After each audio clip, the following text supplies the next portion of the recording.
নমস্কার বন্ধুরা, রং খেলাটা পুরো মানে কিতা কইতাম ধাপে ধাপে খেলছি।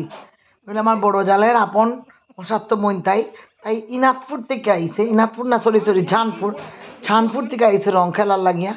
আমি এর আগে অলরেডি ভরি গেছে, ওই তো কইতে তান তাল দেখো তাই না, এরপরে ফিটো রং বুঝছই কিতা করতা রং উজাড় করিয়া ঢালছই না মানে এদিকে আইয়াও আরও চলছে। এরপরে তারার আবার পুরো রং খেলার সম্পর্ক আমার হাজব্যান্ডের আর পিঙ্কির। আবার এখানে রং টং খেলা হইলো, মানে রং রং রং। আমি বাইরিবার আগে 3-4 রাউন্ড রং খেলা হয়ে গেছে। এরপরে তো আর বাইরে তো আসেও, দেখাইমু তোমরারে কই কই গেলাম, রং কীভাবে খেললাম, কতটুকু আনন্দ করলাম, সব তোমরা দেখবাই। কইয়া লাভ নাই, মানে আর আসলে বৎসরে একবারই আয়, মন খুলিয়ে আনন্দ করার চেষ্টা করি।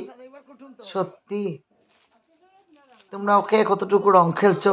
আজকে প্ল্যান করলিছে আমার ছেলে যে আর পার্লারও গিয়ে আর কালারফুল হেয়ার করতো না, ওই দেখো কালার দিয়া দিয়ে কালার করে দিছে। একদিকে একদিকে নীল, একদিকে হলুদ দিলে না, একটু হলুদ দিলা